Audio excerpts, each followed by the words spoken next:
সেই রকম ভাবে থাকো, যেটা মন চায় সেটা করো, আর নিজের এই লাইফটাকে, এই ছোট্ট লাইফটাকে এনজয় করো। পরে যেন কোনো আফসোস না হয়, এটা কেন করলাম না, ওটা কেন করলাম। যেটা তোমার মন চায় সেটাই করো। পরে এখনো কিচ্ছু ব্যাগ গোছানো হয়নি, আর ঘরের হালাতটা যদি তোমাদের দেখাই, তোমাদের কান্না হালাতি।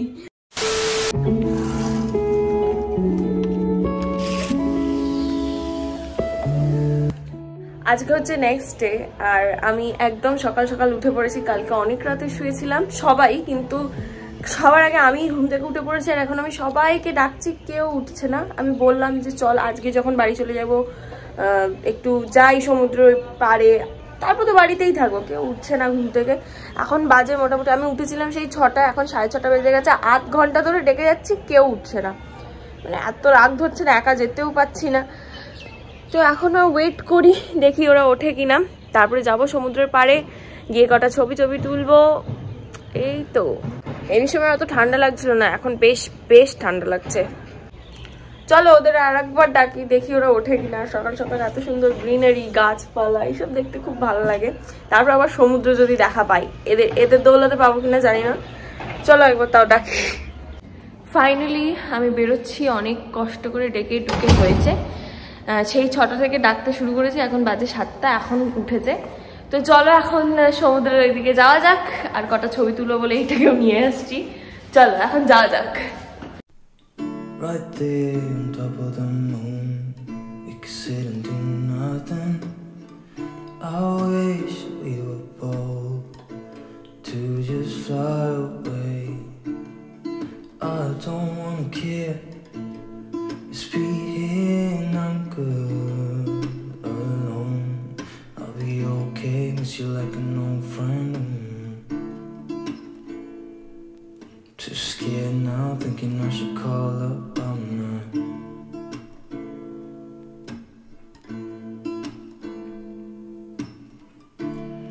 I think it's hard how we always wait another day, how we watch things that kids walk away.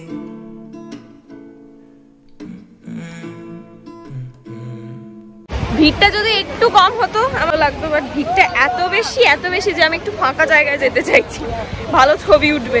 এখানে এত লোকজন, কিন্তু ওয়েদারটা সেই লাগছে।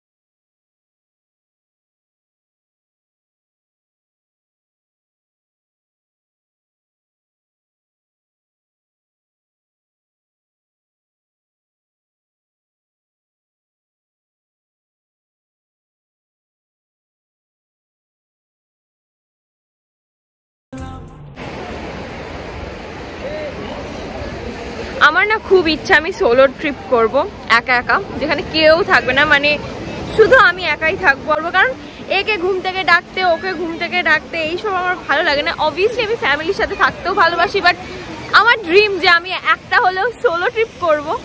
জানি না এটা কোনোদিন পসিবল হবে কিনা, কারণ আমাকে নিয়ে আমার বাড়ির লোক একটু বেশি টেনশন করে। এটা আমার মনে হয় তো কোনোদিন পসিবল হবে না, কিন্তু আমার সত্যিই খুব ইচ্ছা যে আমি একা ট্রাভেল করবো, তাও আর পাহাড়ে। মানে আমার সমুদ্রের কাছে এসে বলছে এই কথাটা, কিন্তু আমার সমুদ্র থেকে পাহাড় বেশি ভালো লাগে। তো আমার এটা খুব ইচ্ছা, জানি না কোনোদিন ফুলফিল হবে কিনা, বাট যেন হয়ে।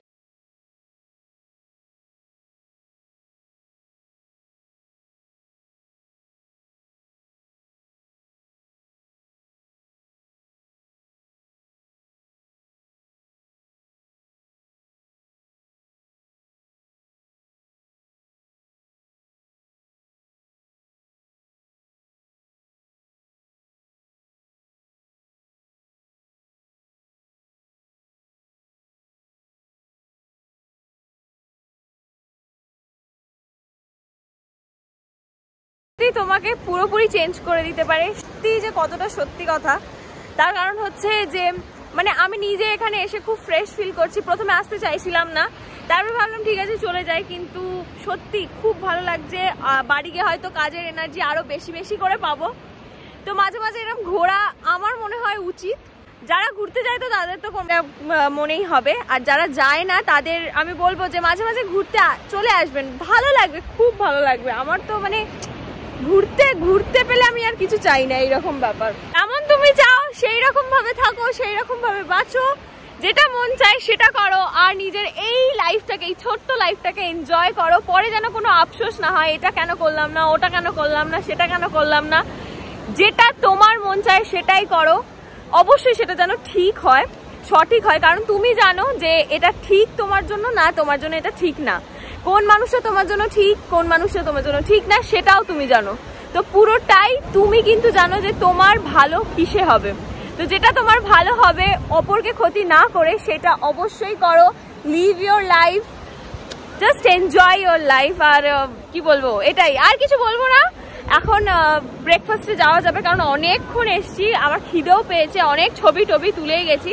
এখন যাব হচ্ছে হোটেলে ব্রেকফাস্টে করব, তারপরে দেখা যায় কি করব। তো চলো এখন হোটেলে যাই।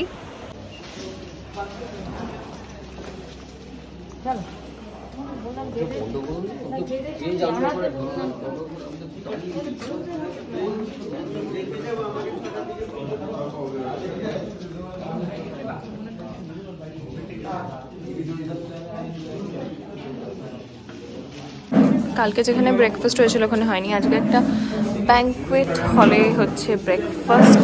তো কি কি আছে দেখিনি। এটা স্ট্রবেরি মিল্ক শেক বোধ হয়, এটা পোলাও টাইপের।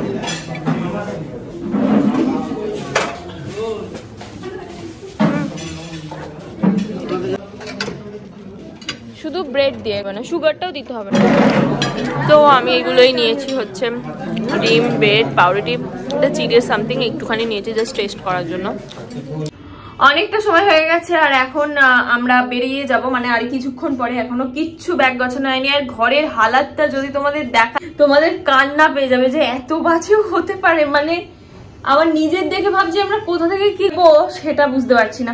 যাই হোক, আমি এই ড্রেসটা পুজোর সময় কিনেছিলাম, ঠিক আছে, কিনে আমি পুজোয় পরিনি। তো আমি ভাবলাম ঠিক আছে, মানে একটু সুন্দর জায়গা পাচ্ছিলাম কি জামাটা পরে একটু ছবি টবি তুলবো। তো ভাবলাম যে ঠিক আছে ঘুরতে নিয়ে যাই, ওখানে গিয়ে ছবি তুলবো। কিন্তু আমি দেখছি আমার জামাটা পরাই হচ্ছে না, ওই জন্য তাড়াতাড়ি করে আমি ড্রেসটা পরে নিয়েছি আর লিপস্টিক দিয়ে দিয়েছি, ব্যাস আমার সাজগোজ শেষ, শুধু ছবি তুলে নেবো। আর এখন ওপরে আমার সাথে যাওয়ার জন্য কেউ নেই, আমি জানি না আমি একা যাবো কিনা, কিন্তু একা গেলে ছবি কি করে উঠবে। তো যাই হোক, এখন ওপরে গিয়ে কয়েকটা ফটোশুট করব, তারপরে দেখা যাবে কি হবে না হবে। চলো এখন উপরে যাওয়া যাক।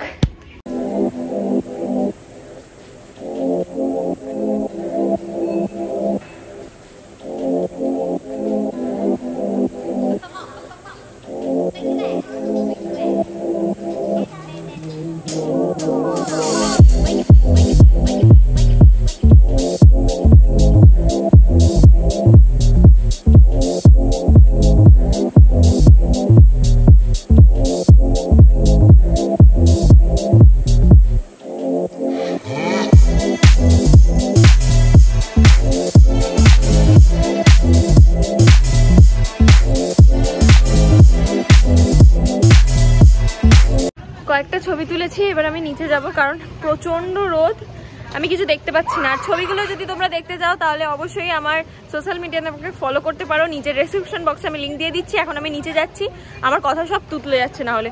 চলো চলো। তো ব্যাকপ্যাক প্যাকিং করে নেওয়ার পর আমরা তারপর বেরিয়ে গেছিলাম, আমার আর শ্যুট করা হয়নি। আর এখানে আমরা একটা রেস্টুরেন্টে দাঁড়িয়েছি খাওয়ার জন্য দুপুরের লাঞ্চটা, আর অনেকটা ট্রাভেল করে নিয়েছি অলরেডি, তো তার জন্য আমাকে এরকম লাগছে। যাই হোক, তো বাড়ি গিয়ে তোমাদের ফ্রেশ হয়ে একদম শেয়ার করব যে আমাদের কত কি লেগেছে, মানে হোটেলে থাকার কত কি কস্ট পড়েছে, সব কিছু শেয়ার করব। তো চলো এখন বাড়ি যাওয়া যাক। ওকে, সো বাড়ি চলে এসেছি। এবার আমি তোমাদের সাথে পুরো ডিটেলসে শেয়ার করবো যে আমাদের কত কি খরচা পড়েছে, কোথায় আমরা ছিলাম, সবকিছু। তো প্রথমেই বলি, আমরা ছিলাম হচ্ছে নিউ দীঘায়, নিউ দীঘার একটা হোটেলে, সেটা হচ্ছে হোটেল ডালটিন। দেখো আমি এখানে দিয়ে দিয়েছি, হোটেলের নাম হচ্ছে হোটেল ডালটিন। এবার আসি আমাদের কত কি খরচা পড়েছে, যেটা সবাই জানতে চায়। আমাদের পার নাইট লেগেছে হচ্ছে 4000 রুপিস, আর এটাই 4000-এ ইনক্লুড আছে শুধুমাত্র ব্রেকফাস্ট, আর কিন্তু কিচ্ছু না, লাঞ্চ ডিনার সেটা কিন্তু ইনক্লুডেড নেই, ঠিক আছে। এবার হচ্ছে প্রাইস কিন্তু ওঠানামা করে, যখন ওদের পিকটাপ একদম সিজন থাকে তখন ওরা এই 4000টাই 6000 7000 করে দেয়, যেটা যেই রুমে আমরা ছিলাম ওই রুমেরই কস্ট হয়ে যায়। আর যখন ওদের অত মানে লোকজন থাকে না, সিজন থাকে না, তখন কিন্তু দামটা অনেকটাই কমে যায়। তো এটা ভ্যারি করে, ঠিক আছে। এবার তোমরা চাইলে লাঞ্চ আর ডিনারটা কিন্তু বাইরে গিয়ে করে আসতে পারো। আমি বলবো ভেতর থেকে হোটেলেই করে নিতে, কারণ হোটেলের খাবার দাবার এত ভালো, আমাদের খুব ভালো লেগেছে। অবশ্যই দাম একটুখানি বেশি, কিন্তু বিশ্বাস করো আমরা পরপর 3 দিন একদম রিচ খাবার খেয়েছিলাম, কিন্তু কারোর কোনো শরীর খারাপ হয়নি, খুব ভালো ছিলাম। আর খাবারের কোয়ালিটি খুব ভালো ছিল, কিন্তু খাবারের প্রাইস ছিল অনেকটা হাই। তার তুলনায় আমার লেগেছে যে কোয়ান্টিটি একটু কম, বিশেষ করে রাইস আমাদের অনেকবার অর্ডার দিতে হয়েছে, কারণ খালি শেষ হয়ে যাচ্ছিল, এতটাই ওরা রাইসটা কোয়ান্টিটিটা কম দেয়। তো আদারওয়াইজ সবকিছু খুব ভালো হয়েছে, মানে খুব ভালো ছিল। আর খাবার খরচাও আমাদের একটা লেগেছে, সেটাতেও আমি আসছি। তার আগে আমি বলি যে যারা একটু জমজমাট পছন্দ করো, জমজমাট জায়গায় থাকতে, তারা অবশ্যই ওল্ড দীঘায় থাকবে। কিন্তু আমরা চেয়েছিলাম কি মানে একটা নতুন হোটেল থাকবে, বিশেষ করে আমার বড়দিদি হোটেলটা খুঁজেছে অনেক খোঁজাখুঁজি করার পর। আমরা চেয়েছিলাম একটা নতুন হোটেল, কারণ যেহেতু আমাদের সাথে জানোই একদম পুচকু গেছে, তো এটা বেশি ইউজও হয়নি, তার জন্যই আমাদের এখানে যাওয়া, বিশেষ করে যেহেতু বেশি ইউজ হয়নি। আর হোটেলটার সার্ভিসও অসাধারণ ছিল, আমাদের সবকিছুই ভালো লেগেছে। আর কি বলে দিই, সেটা হচ্ছে যে তোমরা যদি এই হোটেলটায় থাকো, সুইমিং পুলে যদি নামো তাহলে সিনথেটিক কোনো জামা কাপড় নিয়ে যাবে, কারণ কটন জামা কাপড় পরে কিন্তু পুলে নামতে দিচ্ছে না। এটা আমি ব্লগেও মেনশন করেছি, তাও আর একবার বলে দিলাম, ঠিক আছে।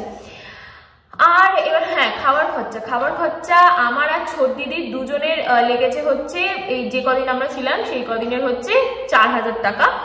ব্রেকফাস্ট তো 4000 ইনক্লুড ছিল, কিন্তু বাকি যে একটুকুনি খেয়েছি 4000 টাকা। বুঝতেই পারছো অনেকটা বেশি, কিন্তু হ্যাঁ কোয়ালিটি খুব ভালো ছিল। তো আমাদের হোটেলটা নিয়ে রিভিউ খুবই ভালো, তোমরা চাইলে যেতে পারো অবশ্যই। আর চলো আজকের এই ব্লগটা এখানেই শেষ করছি। আর তোমাদের দীঘা সিরিজটা কেমন লেগেছে অবশ্যই জানিও। তো আমার চ্যানেলকে অবশ্যই সাবস্ক্রাইব করতে কিন্তু একদম ভুলো না। আবার চলে আসবো নতুন একটা ব্লগে, ততক্ষণের জন্য সবাই খুব ভালো থেকো, সুস্থ থেকো। তো চলো টাটা।